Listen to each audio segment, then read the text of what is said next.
All right, we're gonna wait for a few more people to get in, then we'll start. Sorry for the delay. Had a couple technical difficulties that I had to, mend before I joined, so it was causing a little delay. So I apologize for that. Um, Before we start, I want to say thank you to all the supporters out there. Everyone that comes on our live every Tuesday. You guys are tremendous help spreading our message. We appreciate it.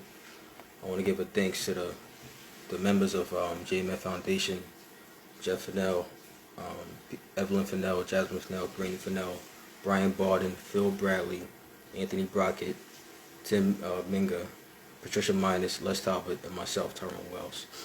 Before we get started today, we have two guests we have on today.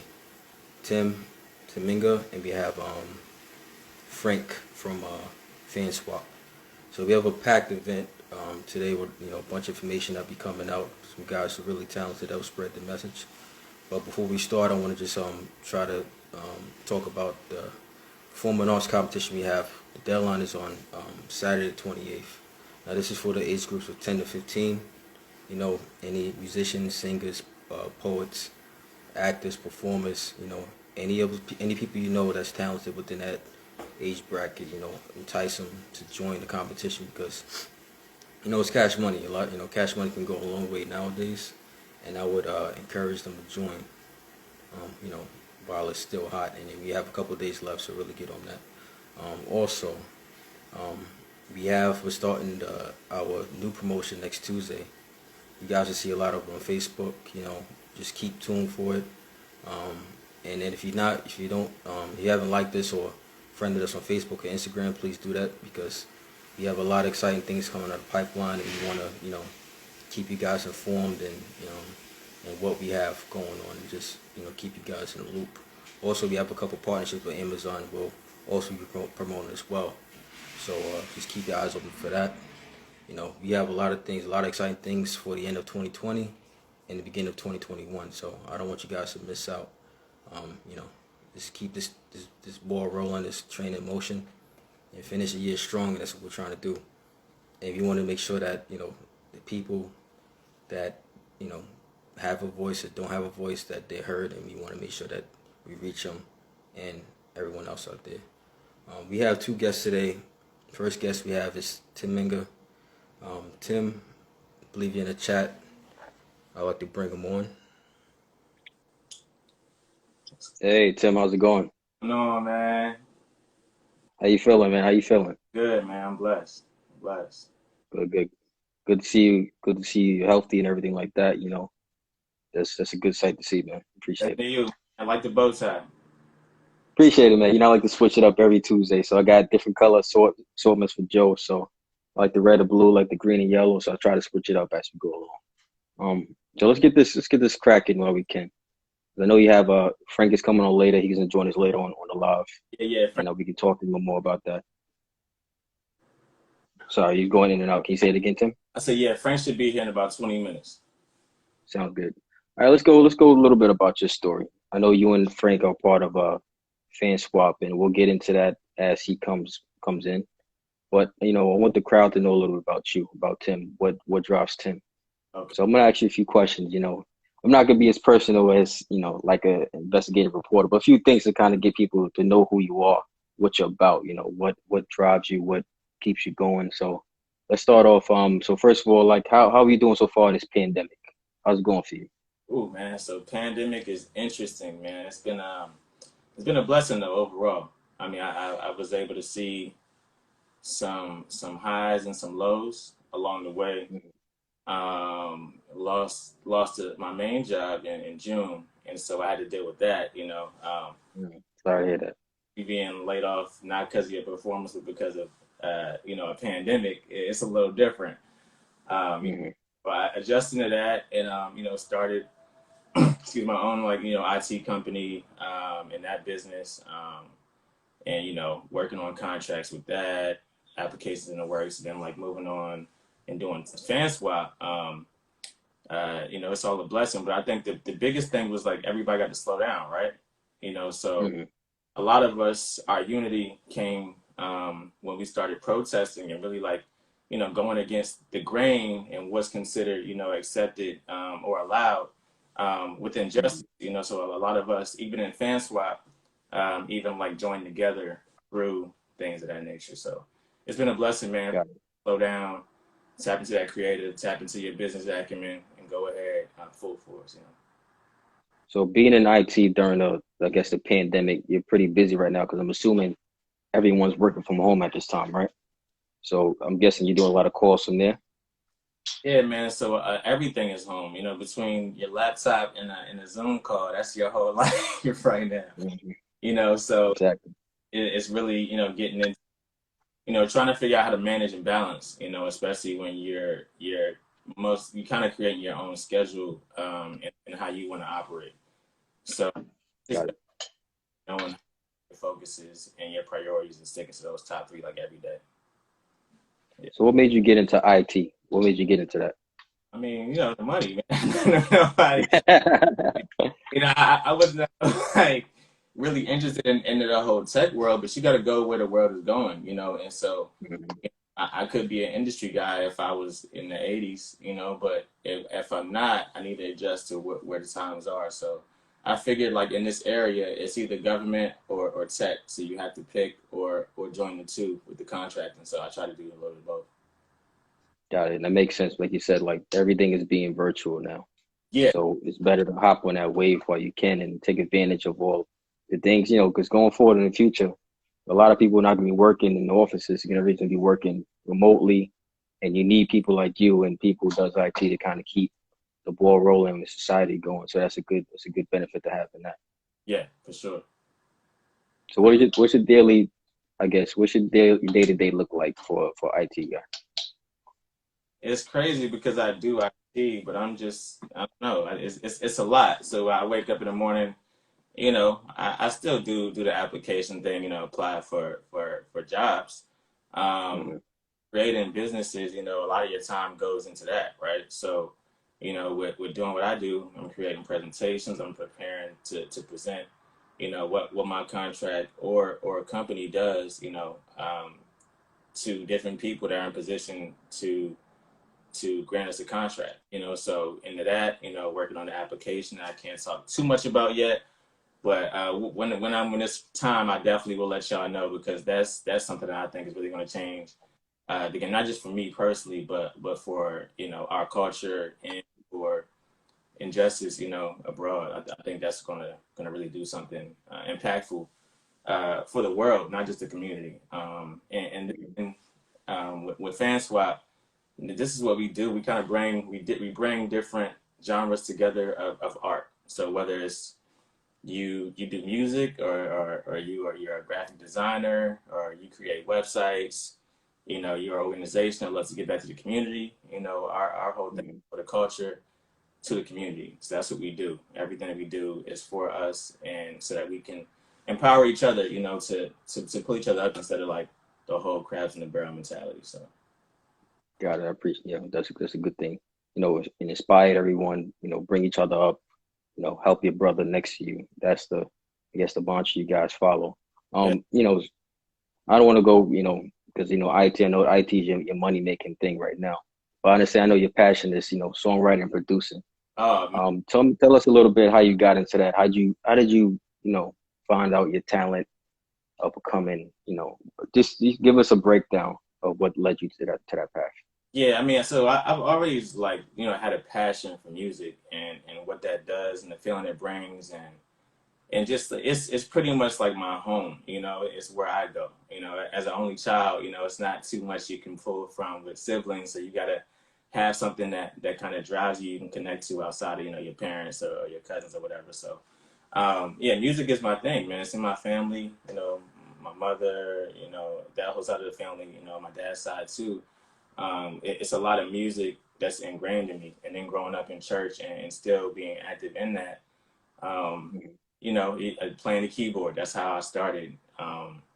And just having an ear. I grew up in a culture that was heavily predominant with R&B and hip hop. So that's always been in me too. So just like fusing those sounds together and creating the work that speaks from my soul is kind of like what drives me with the music. So your youth upbringing brought, kind of uh, I guess, made you how you are today as a musician. You can say that pretty much, right? Yeah, yeah, that formulated me. Like, even in the album I got now, Rehab is coming out in a couple weeks. So Mm. a lot of it, there's a lot of, I got organ on there and some sounds that really spark something in your soul that's a little different. So you really tap into whatever the feeling that song is projecting. So Got it. And I know you got an album coming. When's the album coming out officially? December 11th is the date, man. We try to make that date. So December 11th is the date. I wanted to do it on my birthday, December 3rd. But Mhm. services and your final mixes, you got to be ready. So A lot of prep, right? A lot of prep for it. try and make that. 11 is one of my favorite numbers, so I wanted to stick to December 11th. I didn't want to go into 2021 with this album. I had to Mhm. drop it in this album because it speaks for this year and how it's affected not just me but a lot of us. So. Got it. And then what kind is it across all platforms? How can people get to the album? Yeah, so I stream through DistroKid, so anybody that has Spotify, Apple, Tidal, Amazon Music, Google Play, all of that is everywhere.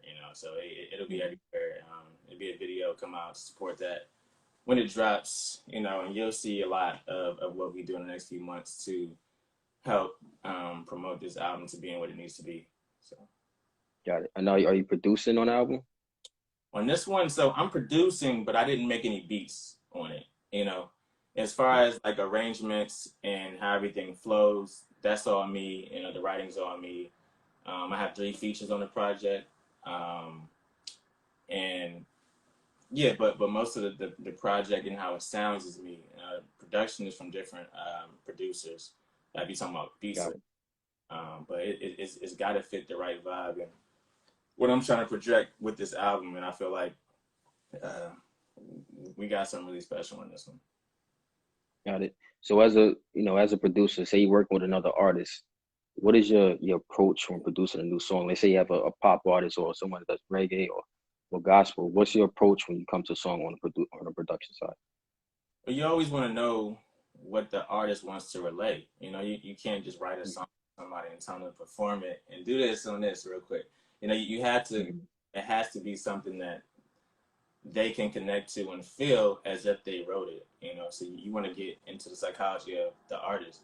If it's a gospel artist, certain things you're not going to write about. If it's a pop artist, it's certain things you're going to be more general about how you approach the record because it has to be general so it can be popular.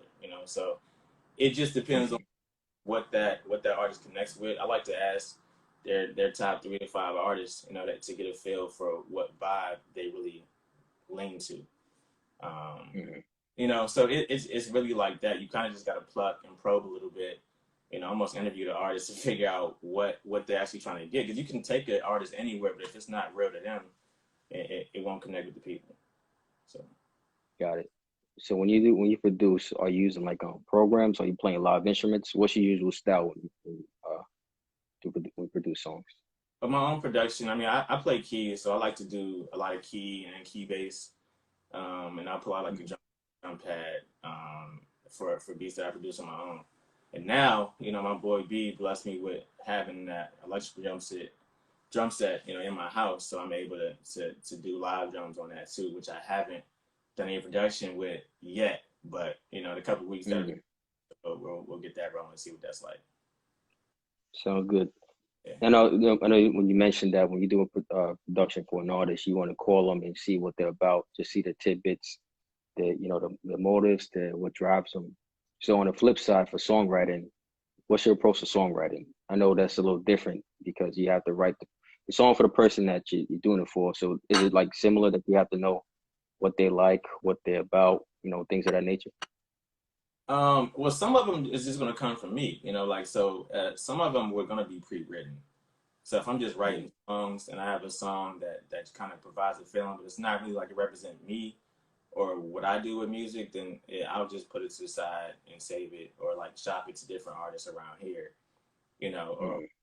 then to put down a reference track so we can ship it and shop it to different artists, global, not just here. So, it's a lot, but some of it is just me writing, just like sitting down, thinking about a topic, whether it's something that's truly relates to me exactly, or I can hit like one point of it and say, okay, this can take you to this part of the story that I may not have experienced, but I can write this just like I wrote a script for a movie. So Hmm. it depends on what I'm trying to bring from that. But I might like start a song and then just think of like a mainstream artist or just a local artist that it could fit and just try to, associate it with that. So Got it. take my whole scenario to where they could go, and it makes sense for them. So you kind of put yourself in their shoes in sometimes, in some ways, right? Yeah, I think you kind of had to be able to live in other worlds outside of yourselves to actually write for people. You can't really just like write from your perspective and think that that's going to do it for every situation. Hmm. How do you write for a white woman if you're a black male? You're right. You, you, It's impossible. You've never been in their shoes before, so yeah. You kind of gotta dig into other worlds in order to get what they would associate themselves with. So got it. yeah, Okay. And the I guess you're under the non-Pareil. How am I saying it right, brand? How do non-Pharrell, you say it? but that's my artist. Non-Pareil brand. The business and that all the writing is under non-P Inc. But yeah, NonPareil is the brand for me as an artist and for what I do with music and arts and just anything in the entertainment realm. I like to go with that because that's what people know me for since SoundCloud. So I'm staying there. Keep it consistent, right? I you don't wanna you No, don't wanna break that. You have any I'm not that one. got you. You Yeah. got any other artists under that brand as well? Not as far as like not working under me. I would love to just work with people, and we Mhm. together and create business, or if it's just art creation, it's just something that's coming from our passion. I'd rather do that than try to have somebody under me. When it comes to like writing Got it. and having people on a writing team, I am building one of those. I'm looking for about two more people to add. But that's different than me. I don't ever want to have a record label that I'm running per se and have to manage our artists. Or I don't want to do that. I just want to work with people and help support in any way we can, but definitely Mhm. be nobody's boss like that. I agree. I got you. All right. Music is I know is a big passion to you, and it seems like production and songwriting is a big, one of the top two.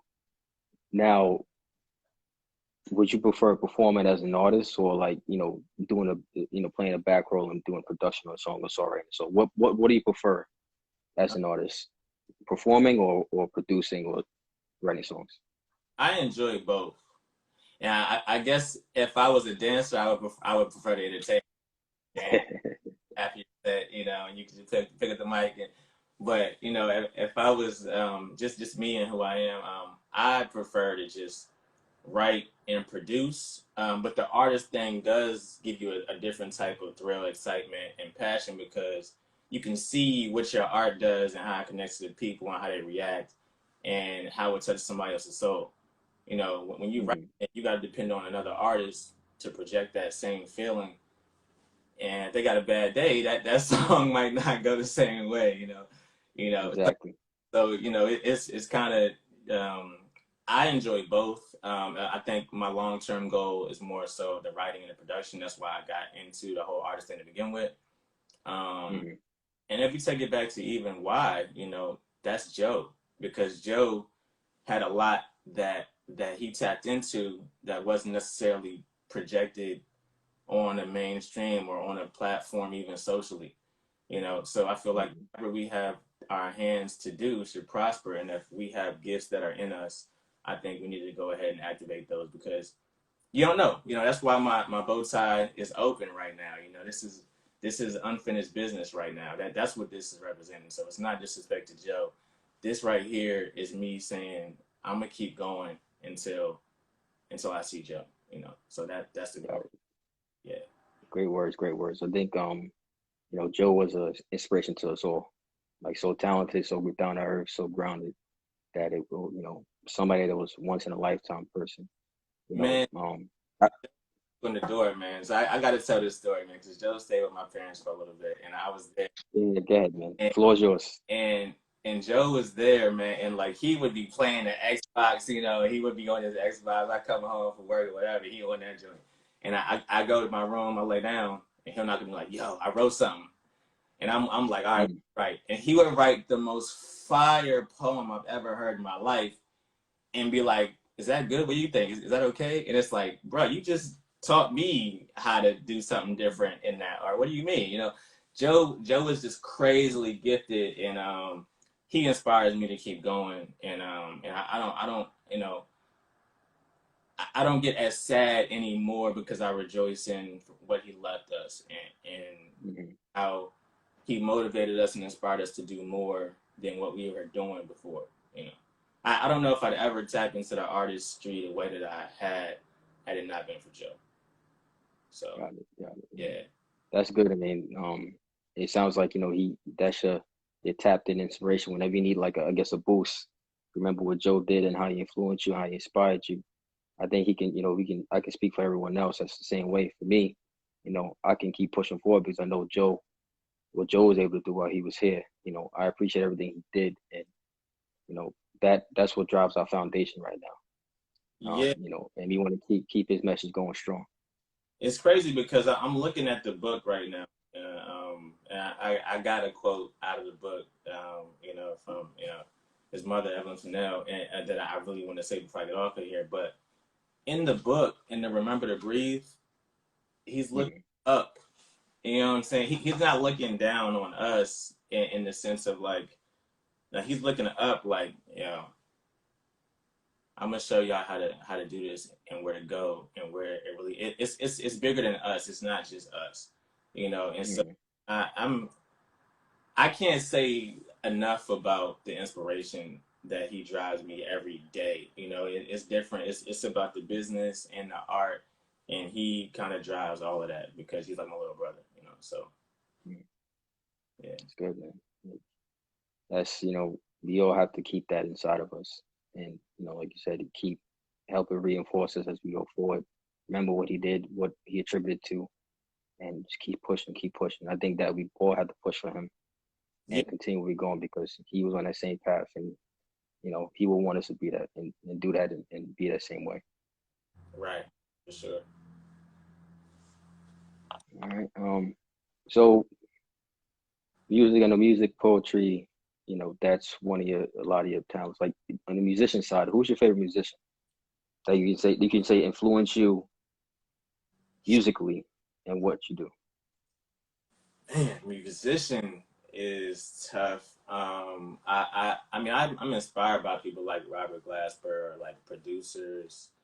Um, Even Kirk Franklin really is a great inspiration for how to live your truth and still be approachable to anybody.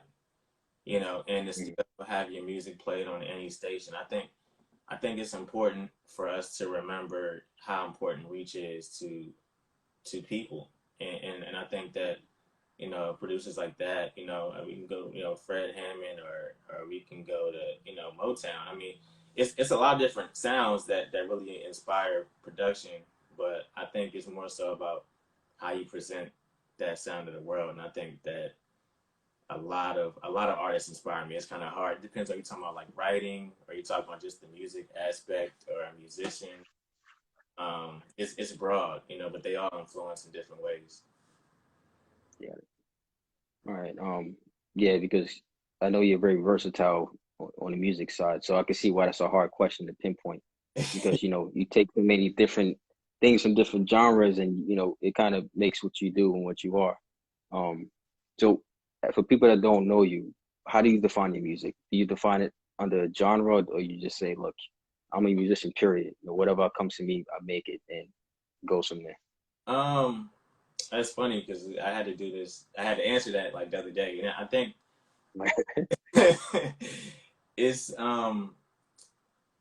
I don't really pick a genre. I mean, I feel like a lot of the genres that I enjoy the most come out in the music. Between gospel and neo soul and hip hop and R&B. Um, those types of, even acoustic, those types of genres, I guess, would make it up. But I don't really ever want to be, a genre. I want to just provide, a certain feeling from records that people can relate to, and be touched and hopefully inspired by. So it's kind of like, you know, whatever fits that vibe. You know, this album Rehab is a mostly a hip hop ish, and a lot of gospel sounds. Some R&B. It's got like a different sound, but most of it is just about my experiences and what I went through over the past year. It's mostly just real life stories. Some of them sound fun, and some of them, you know, are very introspective. But I think that they all provide something that you wouldn't necessarily feel like you got to put in genre. But this is a hip hop sound record for sure. Got it. Got it. So let's say like if you do decide to bring artists under your wing, not as a boss, but as a mentor, Mm-hmm. how would you approach, let's say bringing them along the way? Would you, encourage them not to be confined to a box, or encourage them to like, explore as much as they can, just to, soak in knowledge, soak in different methods and things? How would you approach it as a mentor to a younger artist? I think when you mentor, you want to learn from the person you're mentoring. You know, so I think you want to gauge how you approach them differently depending on what they are. Like if it's somebody that came from, not just what they come from a certain background, but they just like excel or peak at a certain in a certain sound. You want to at least gear their first project or two to that sound to maximize their potential. And as they grow as an artist, then they can expand. You know, sometimes artists want to do too much at the same time and Mm, doesn't translate, and you can't even identify yourself with that artist. You know, like for me, I just like to project certain feels and certain emotions and certain vibes with each project. So you can mm, listen to my last project and think you know what this is going to sound like. You can't listen to this one and know what the Love project is going to sound like.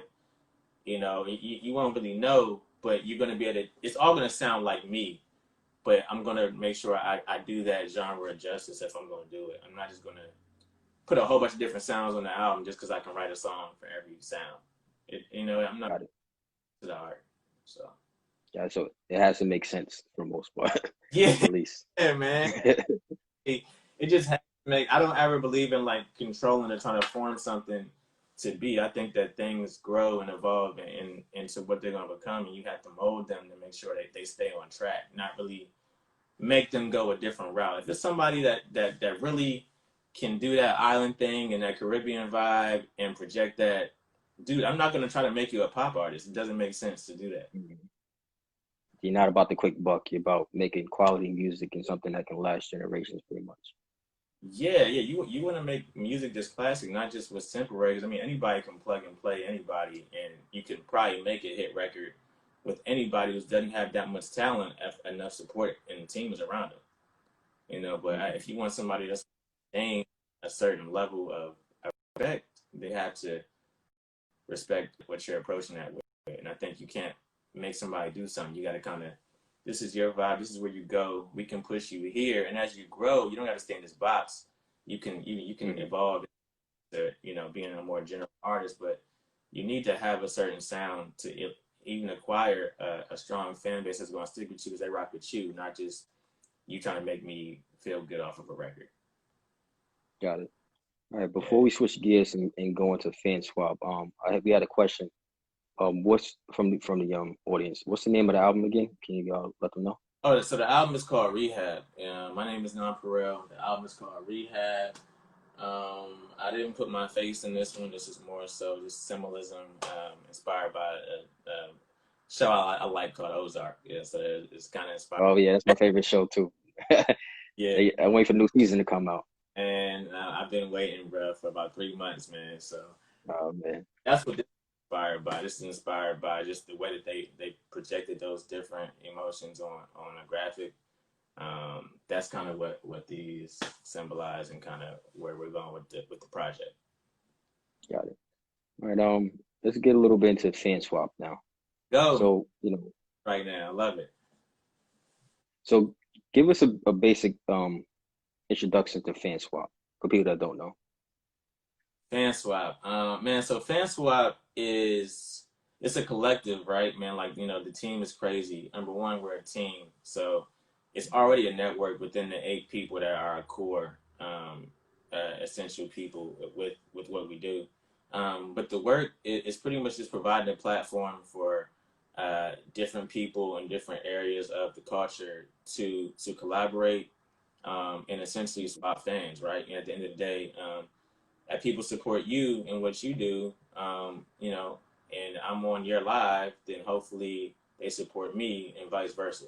So what we're doing right now on the IG live is a fan swap, technically, because it's two worlds coming together to you know make an impact. That's what Got it. And we'll have, like two artists, whether it's two artists with different genres of music, or whether it's a musician and a cook, or somebody that created this hat with somebody that has another clothing brand, or does music. It's just about swapping those fans and showing the culture how to communicate, not just culture, and the word can get overused sometimes, but our people and people that are with us in our community. It's kind of like just showing us that we can work together to bring the most out of any situation. So that's what we do with FanSwap and promoting Black business, minority business, that type of thing is what we just like to do with FanSwap. Show the community love. So so the platform is more about, building the brand of others, correct? And like, bringing exposure to the people that don't really have it yet, and keeping, the spotlight, not keeping it, but, bringing the spotlight to the artists that are local or not local, just to show the world what they have for the most part, right? yeah. We expand. We expand your fan base. We evolve your brand. We elevate. Your influence. That's pretty much three things that we stand by, and we just like to put people on different platforms that maybe they wouldn't be on. Right? Like we did an interview Mm-hmm. of our shows with the Black woman that won mayor of Manassas City before she became. And so, but we didn't just do her. We did her opponent, who was a Republican, that we just wanted these two to have a platform to be able to show the people what they have to offer, and then you choose. So we're not really like a biased platform, but we do like to definitely put people in position that we adore and that we respect. Got it. So as the executive producer, how do you ensure that the show runs smoothly? What do you make sure that what's in place to kind of, get the point across and the audience in tune? How do you execute that? It's crazy, man, because we talk about FanSwap like the show, and then FanSwap the network. It's kind of like two different things now that it's evolving into. But FanSwap the show, executive producing that alongside Kendra Dominic, who's great, Queen Mix Media. We collaborate and really try to just get the most out of what our show is going to present. Whether it's making sure the lighting is right, or making sure that we edit the right way, or making sure that we set up the whole environment to where it's conducive and promotable for the artist, right? It's not Mm-hmm. a platform for us to just say, hey, we're doing this thing, come on artists, come on, jump on it. It's more so like this platform has to feel right for an artist in order to see what it's doing for them. And what we're providing on this platform is, you're not getting anything like this for Mm-hmm. for what we would charge, and even that, for people we bring on, won't even charge. That we personally bring and say invite, we don't charge those people. We really want to set them up. And as an artist myself, I understand what it's like from that side, to know how much money it costs to shoot a video, or to do a performance, or to have an interview where you're requesting an interview, or for it to be filmed and you get to keep the tape. Like, it's a lot that goes Mm-hmm. that as an artist, it's almost a steal when you work with FanSwap, because you get everything in one package. Got it. So just to piggyback off that, how can what's the process for an artist to get, in touch with the show, or on the show, or on the program? What's the usual process? Is it a vetting process, or is it something that you reach out to them, or they reach out to you? Can you explain that? Yeah, so when we were piloting, we weren't really promoting it. We just selected a couple artists to come on, and we did a preseason type situation, right? So Mm-hmm. season one is coming out in January, which most of the artists are pretty much selected already, but for season 2, and even for our different segments that we've broken down into different packages for people, with the interview Mm-hmm. segment where people can freestyle, and it's like a little one-on-one interview. We do that. Also, we do the live performance piece. We play a music video that the artist has, so they can promote their music video, whatever they choose. And then on top of that, as Frank walks in, what's up, Frank? And then on top of that, the whole show provides a platform for you to sit on with the cast, and we do swap topics. Got it. Right over there, if you want one, you can just come on. So Frank, so I had a bow tie for Frank, but Frank is coming in. He hot off the presses right now. So Frank, the host, just jumped in. You might have to move that. How you doing, Frank? How you doing? Yeah, man. How's it going today? I'm doing well. How are you? Pretty good. So we were discussing FanSwap. So I know you're the creator, the brains behind the brand. So what inspired you to create a platform like FanSwap? So my first show, I had to take it way back. My first show was called IGSS, and that's I Got Something to Say. What I found out was that when you meet different people, everyone has a story. And I mean, my very first show, I met this girl and this lady. Long story short, thank you. She was a child prostitute, and didn't finish middle school, and now she's sitting as the CEO of a nonprofit, huge CEO, at a nonprofit in Boston. And Wow. with a simple conversation like that, I realized, there is value in the next person. Right. So I started doing that. Started doing interviews with that, and after I kept going on, I started doing stuff with music. I've been doing stuff with music for years, but I was wondering, like, how can we merge stuff together? And I did a show with this group, and the manager and I was a manager, their manager of this other group, we were talking, and he was like, "This is a fan swap," and we were a rap group.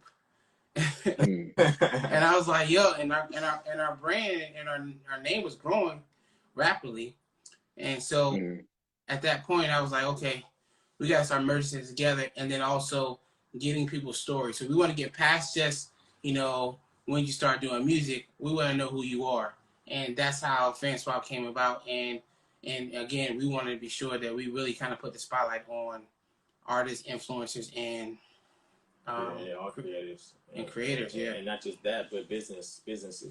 So that's where it all came from. Yep. Got it. So yeah, speaking of that, like I know you guys are pretty big in the community, between doing food boxes and then, and bringing the spotlight to local artists. So you guys started in DMV, correct? Yeah, yes. we are a DMV based show. Right here. I'm gonna talk a little bit so Frank can get together. He just got in fresh presses. But but that's a DMV based show. That's the UC Maryland, Virginia, for those who don't know. And yeah, this is this is where it's based, but it's not limited to here. So let's start here, because how can you do any work in your community if it's not local first? So we definitely wanted to start, and then obviously now it's expanding into greater. So what you got? Yeah. What was the question? No, it was pretty much talking about this being like a DMV based show, which it actually it derives from here, but it's definitely not limited to the DMV area. No, I think that wherever we go, there's always opportunity for putting spotlight on people, and so as long as there's people, there can always be a fan spot. So I got you. That's what keeps it running around the world. So with this. Yeah. I know your team, the people you have on board on FanSwap, I know you have a very diverse team with different backgrounds. Yeah. How does that strengthen the goal of FanSwap by having, that amount of talent on the team? It's crazy because we get a lot of angles and a lot of perception flushed out behind the scenes. I know what something's gonna look like as an artist, but Ashley, as a young millennial white woman will see something different. So can, somebody that's mixed see something different. So can Los that's 19 and Hispanic have a different value that they can bring, because we're all from different backgrounds and we see things differently and different needs to be met.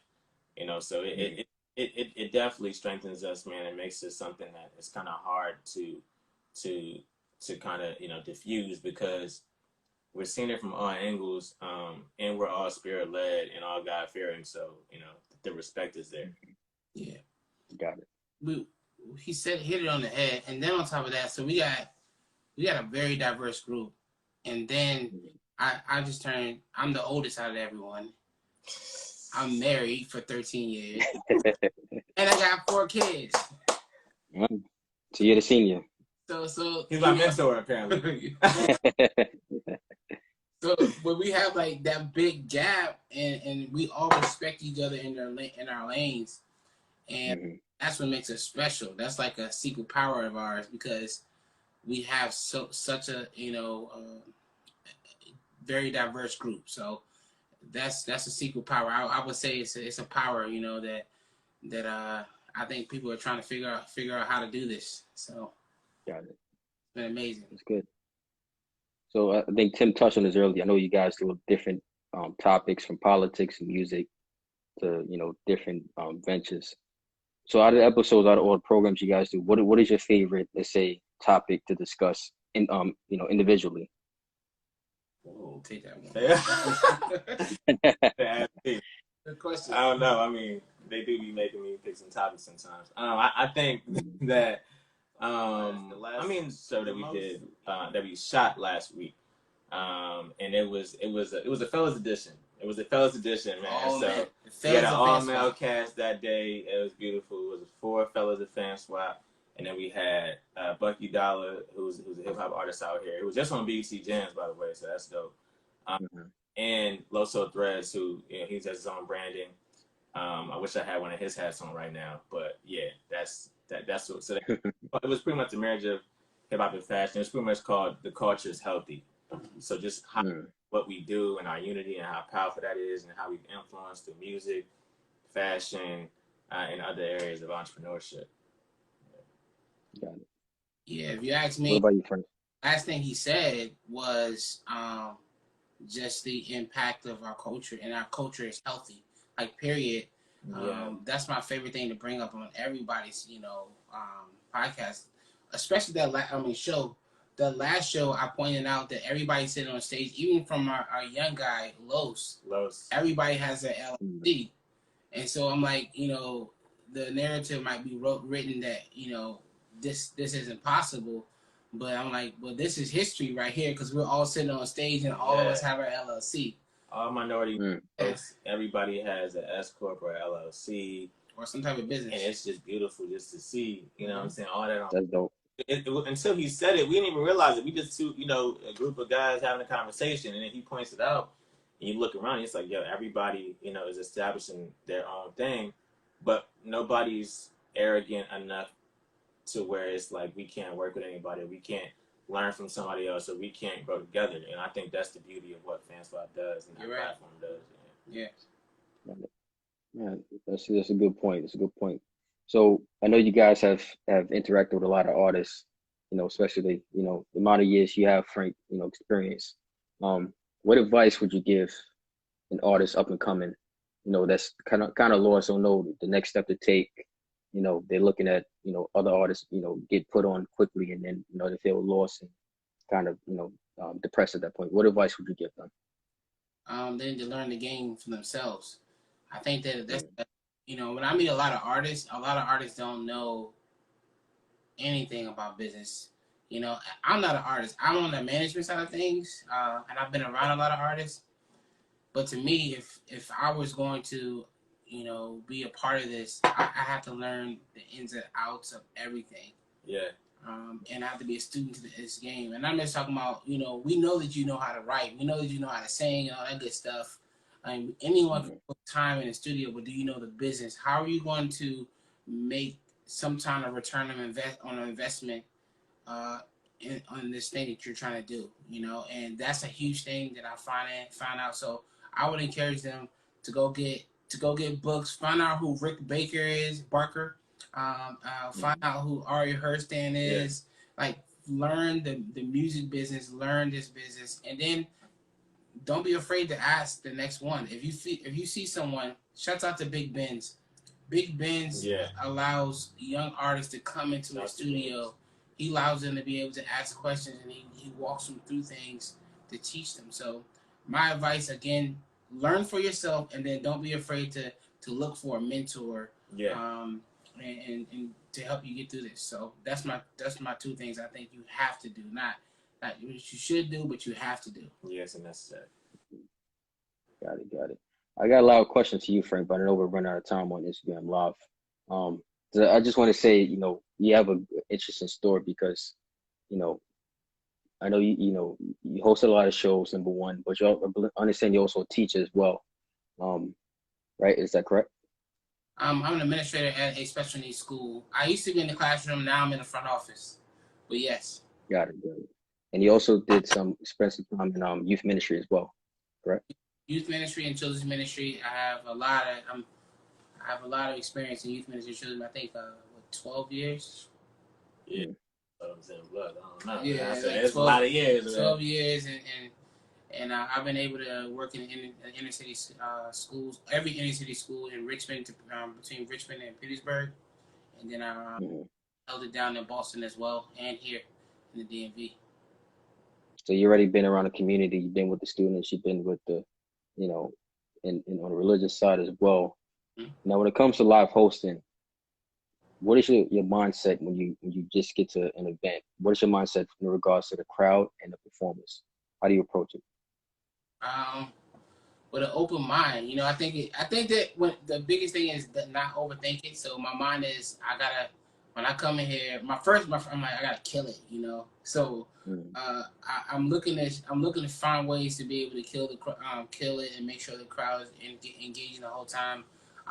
One of my secrets is, I say it's a secret, but really greeting everybody and talking to everyone in the room. That helps out a lot. And so that's my secret to do that, because most people won't come off the stage or out of the green room to go say hello to everyone, and I mean everyone. There was 100 people in the room. I'm shaking everyone's hand, So when it comes to the stage, that's what I'm thinking about. I'm thinking about what crowd I'm going to be in. If it's going to be an older crowd or a younger crowd, that those things matter. If it's a younger crowd, you have to be prepared to be able to entertain like never before. It's harder. Kids are harder to entertain than adults, because the kids will tell you straight up, they'll zone out. If the kids start fighting, that means you probably need to change up what you're doing on stage. Legit. So that's too. So once it happens, then you're like, all right, I gotta switch up a little bit. But you gotta adapt to it, right? Do 100%. 100%. I think the best thing, we would like to kind of get you back on for another show, because I think you have a lot of knowledge to spread and a good story to tell. So I think we'll discuss down the line about getting you another show, maybe down the line of next week or 2 weeks, depending on the schedule, but we'll work it out. But before we get kicked off, what do you envision for FanSwap in the year 2021? We're going to be traveling. Oh, man, talk that. We're going to be traveling, and we're looking to hit a lot of cities this year. And really, one of the goals of mine was to be placed on Revolt TV, BT, TV One, something like that. I think that we're not the Breakfast Club or FanSwap, but we have the same talent and skill set as Breakfast Club or anyone out there. So 2021 is going to be a huge year. I'm going to say February, I feel like we're going to be in a position where it's going to be noticeable, and then June is going to be to a level where people want to know us around the United States. Yeah, and I think what separates FanSwap, especially in 2021, is the work that we've done during the pandemic. We not waiting for stuff to open up for us to be effective and make an impact in the community. So between like what we did last week with 1,000 boxes plus, giving back to the people, it's bigger than us. Number one, so this is a mission, it's purpose. It's not just something that we want to do, right? We were all divinely aligned for such a time as this. So we're here for that. At the end of the day, it's ministry, to be honest. But on top of what that, you know, we got stuff like the Harley Davidson joint coming up. And we're doing a cypher at the Harley Davidson DC in a couple Mm. weeks.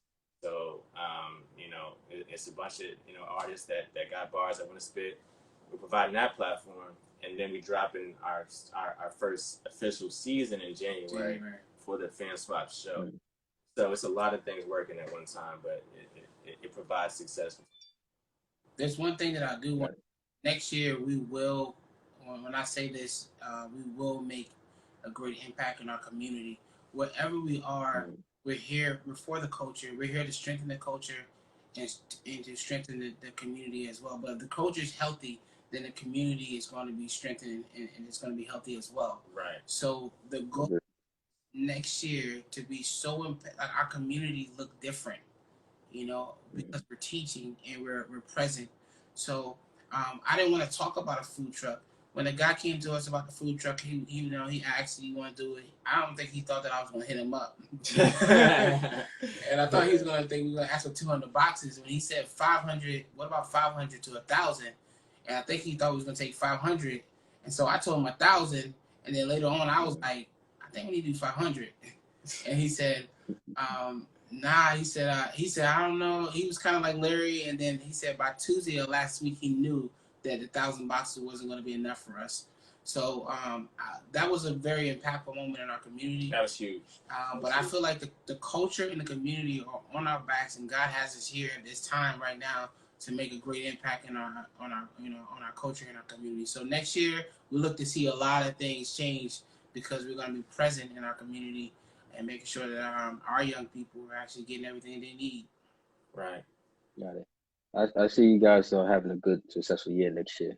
But before we go, how can, you know, artists, entrepreneurs, sponsors, you know, talented people get in touch with you guys? You can hit it either one of us on social media, but we just released our website. The site is up, teamfanswap.com. It just got. There you go. Definitely hit that up. So on that website is opportunity. I think the merch will be up in about 2 weeks, so you have the opportunity to support that way. Obviously, everything that we do is going back to the community, so it's that. And then we also have the music video submissions that will be there. Also, requests to do in the booth sessions. That will be there as well. And then just taking a peek at what we put out in our preseason episodes and what's to come in season 1, man. So it's really just, you know, we just blessed we made a blessing, and just really want to like allow people to have a platform to tap into that they can trust and believe in. And that's what we're about. Yep. So yeah, teamfanswap.com. Also, the IG is at teamfanswap.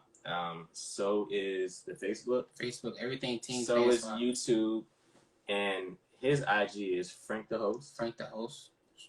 Mine is NonP Music _. That's NONP Music _. If you type in NonPareil, it'll come up as well.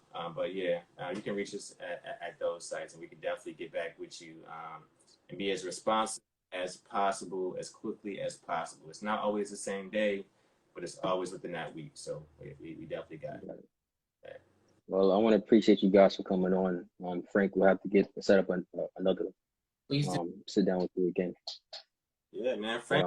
Thank you guys. He interviewed. But thank you guys again for joining us on Both Side Tuesday, and we appreciate it. All right. Yes, sir, man. Appreciate you, man. Shout out to JMF Memorial. Oh, before we go, can I read this quote? I need to read this quote from the book.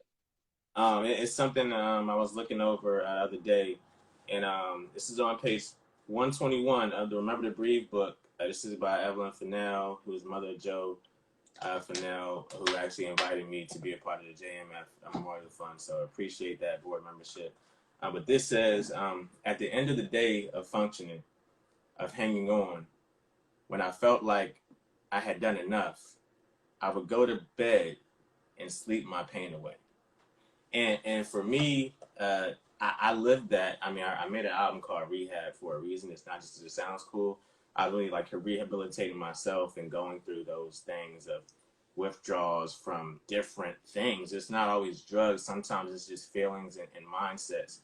And so having to go to sleep and be sad because you're bearing it, and then to wake up, you have to remember to breathe. And I just wanted to leave y'all with that, because this foundation is important to the community as well as FanSwap. You know, so what we're doing with the performing arts and with the young people there is something that should be said and promoted heavily. And we obviously, FanSwap will be doing work with JMF Fund to make sure we can do this together. That's Jersey and New York and that whole area. We definitely want to tap into that with FanSwap. And so we would love for y'all to be known more down here and be more present. So definitely appreciate the invite. We're excited, man, about what we're going to do together in 2021. I think that's a beautiful quote. Thank you guys. Be safe out there, and best wishes, and you guys be successful. So we're looking forward to it. Yes. All right. Appreciate you, man. 42 for the Culture City community. Holla. Got you guys. See ya. Yes. All right. Thank you guys for joining us for another Bow Tie Tuesday. We'll see you again. Enjoy the holidays, and take care of yourself. All right. All right. Good night.